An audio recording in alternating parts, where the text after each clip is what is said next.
Ben Franklin was born on January 17, 1706. He was the son of a soap maker, Josiah Franklin, and mother, Abiah Folger. His father wanted him to go into the clergy, and he loved to read. Ben Franklin started out as an apprentice to his brother James. He would write articles anonymously because his brother wouldn't let him publish his own.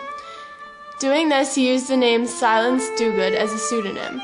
His articles became very popular. His brother James harassed and beat Ben because he was jealous of Ben's talent and attention. So eventually, Ben ran away and ended up in Philadelphia. He bought his own newspaper called the Pennsylvania Gazette, and in 1773, he started Poor Richard's Almanac. Ben Franklin started many organizations.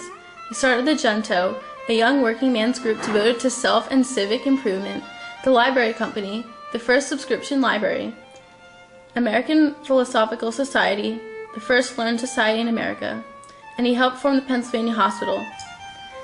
Additionally, he founded Philadelphia's Union Fire Company and helped found the Philadelphia Contribution for Insurance Against Loss by Fire, an insurance company to repay the damage caused by fires. Franklin traveled to France as America's first foreign ambassador. He helped seal the deal for the alliance with France in 1778, which was essential for military and the diplomatic success of the American War of Independence. In 1783, he also played a role in creating the peace treaty that confirmed American independence.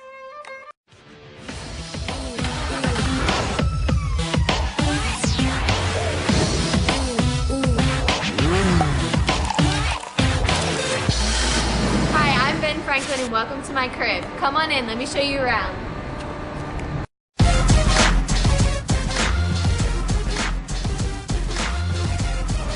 Here's my stair hall, come take a look.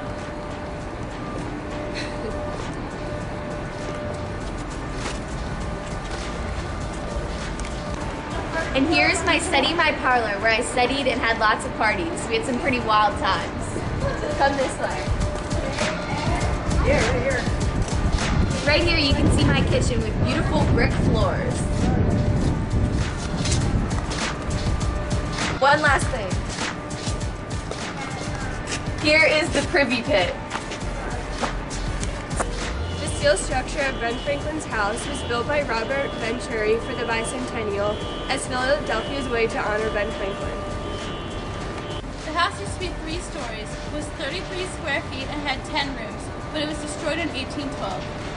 This is Ben Franklin's print shop. It was built in 1787 for his grandson. And this first floor is where they would bind the books, and then over there was where they would actually physically type the books, put the ink on paper. And then up there was all the offices. The first floor of the house is the parlor, the second floor is Benjamin and Deborah's room, and the third floor is Sally, his daughter's bedroom. The kitchen is in the cellar, and right below us you can see an ice pit where they used to store their ice.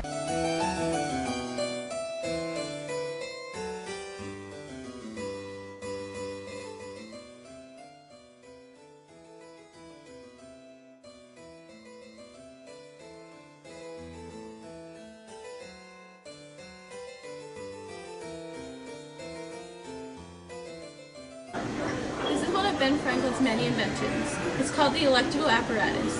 When you stand on the stool and turn the wheel, it produces static electricity which can be used in experiments.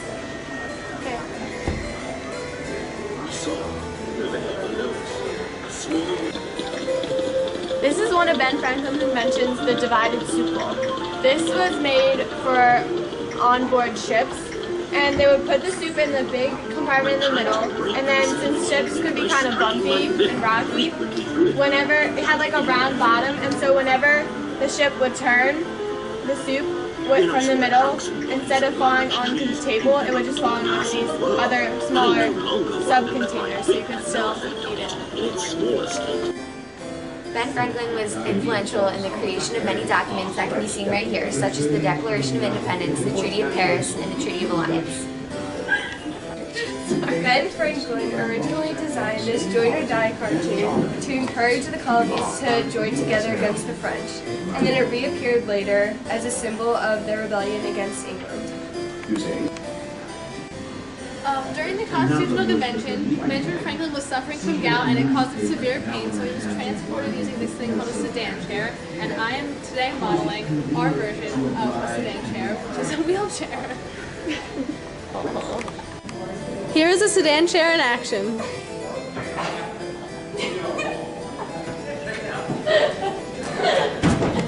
You can pick 3 words to describe Ben Franklin. What would you pick? Anything, right? Well, one would certainly be the sense of wonder, because the good thing about Franklin is that Franklin, I don't think it was literally, there was always something he was wondering about, and he was willing to go ahead with it to do research and such. So wonderment is definitely one. I guess another one would be the whole idea of involvement.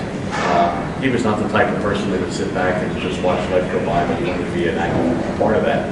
I think that's a really strong point. I guess the other one would be just that sense of justice.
Here's Ben Franklin's grave where he is buried beside his wife Deborah. He died on April 17, 1790 after suffering from lung disease and passing into a coma.